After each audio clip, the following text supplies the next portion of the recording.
네, 이 부산의 하윤수 교육감은 기초학력과 인성교육도 함께 강조하고 있는데요. 이 부산 현지를 직접 연결해서 이야기 들어봅니다. 교육감님 안녕하세요. 안녕하세요. EBS 시청자 여러분 반갑습니다. 네, 부산광역시 교육감 하윤수입니다. 네, 먼저 이 임기 2년 차를 맞는 소회를 간단히 부탁드리겠습니다. 네, 우리 부산광역시 교육청은 지난해 7월부터 도전을 거듭해서 새로운 변화와 도약을 위해서 힘차게 달려왔습니다. 모두가 우리 아이들과 부산 교육을 위해 성원을 보내주신 우리 부산 시민 여러분께 깊이 감사드립니다. 부산 시민들께 약속드린 공약과 올해 목표는 다르지 않습니다. 2023년을 인성 기반을 목표로 전제해서 부산 학력 신장의 원년으로 삼아서 최선을 다해서 가고 또한 지역 간 교육 격차 해소를 위해서 최선을 다하겠다는 말씀을 드립니다. 네, 이 부산의 학력 발전을 강조하시면서 임기 내에 이 자사고를 유치하겠다고 하셨는데요. 어떻게 진행되고 있습니까?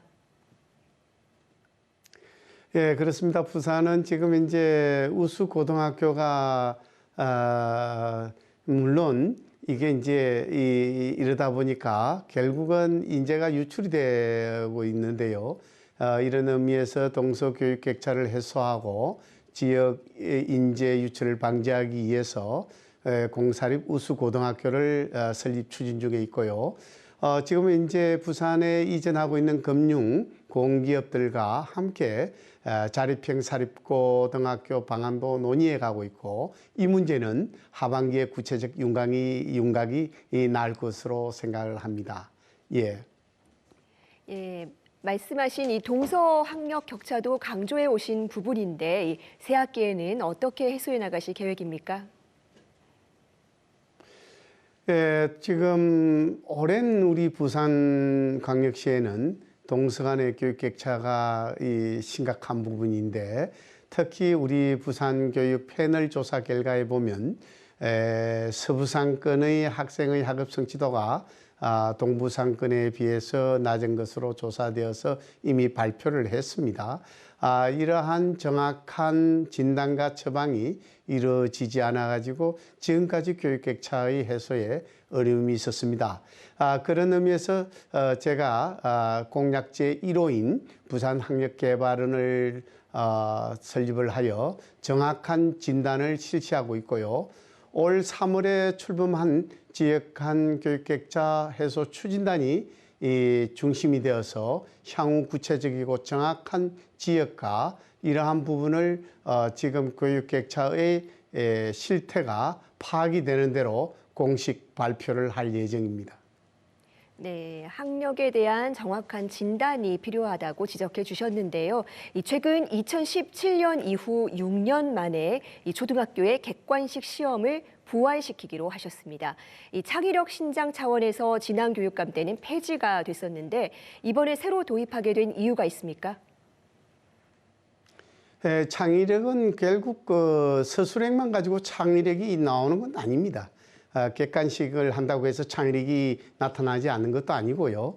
원래 이 초등학교의 기초 학력은 객관식과 서술형이 동시에 수렴이 돼야 되는데 서술형만 가지고 있다 보니까 학업 성취도의 수준이 전혀 알 수가 없습니다. 그런 의미에서 본래대로 교육 전문가와 학교 현장 의견을 충분히 수렴을 해서 객관적으로 파악할 수 있는 평가 방법이 절대 다수로 필요로 하고요. 그런 의미에서 부산교육 이슈 페이퍼에 우리 따르면은 교사의 86.4%가 선택형 평가를 통해서 이루어져야 한다. 라는 말씀을 하고 있습니다. 그런 의미에서 우리 객관식 평가 부활은 단순히 창의력이 떨어지는 그런 개념을 떠나서 우리 초등학교의 그야말로 공교육 실현을 위해서 본래대로 부활했다라는 의미를 말씀을 드립니다. 네, 특히 기초학력 관련해서 이 교육청이 직접 개발한 부산형 학업 성취도 평가를 추진하기로 하셨는데 이건 어떻게 진행되고 있습니까? 네, 부산 아카데믹 서포트 시스템이라는 바스라는 제도를 저희들이 오는 7월 말까지 도입이 됩니다. 아시다시피 부산행 학업 성취도가 지금 깜깜이 교육에서 도저히 헤어날 수 없는 처지에서 이제 학부모님들께 설문조사를 했더니 72.6%가 학부모 학업 성취도를 절대적으로 필요로 하다라고 지금 하고 있지 않습니까? 그런 의미에서 부산행 학업 성취도 평가는 우리 교육청이 주간 평가로 자유학기제를 실시한 중학교 1학년 올 9월에서 10월경 이 바서 이 제도가 학업 성취도 평가 문항들이 만들어지게 되면 보증교육을 통해서 시행을 하게 되면 학생들과 학부모들의 만족도가 더 높아질 것으로 기대됩니다. 예.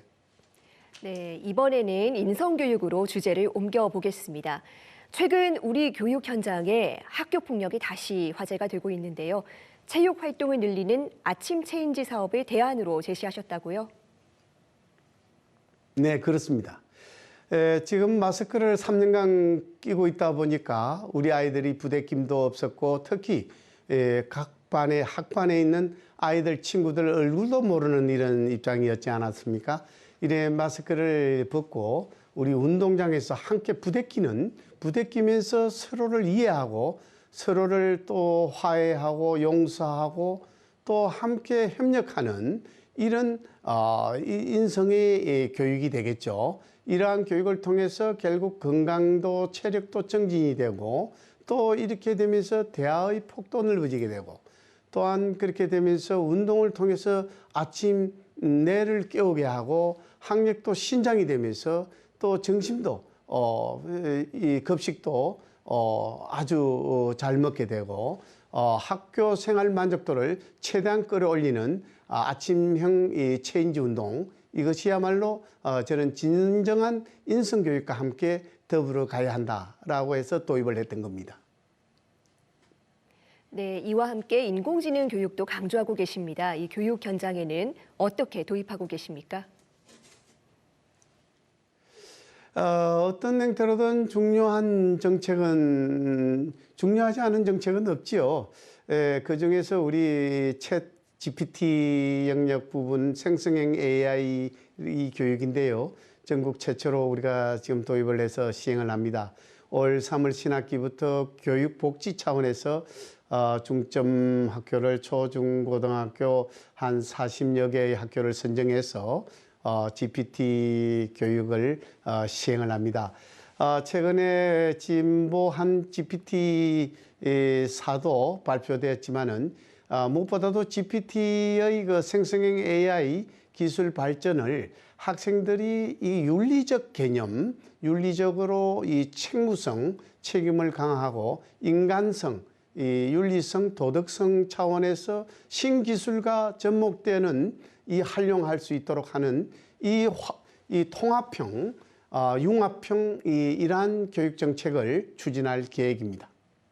네, 탄탄한 기초학력과 올바른 인성을 바탕으로 한 미래교육으로의 도약 기대해 보겠습니다. 오늘 말씀 잘 들었습니다.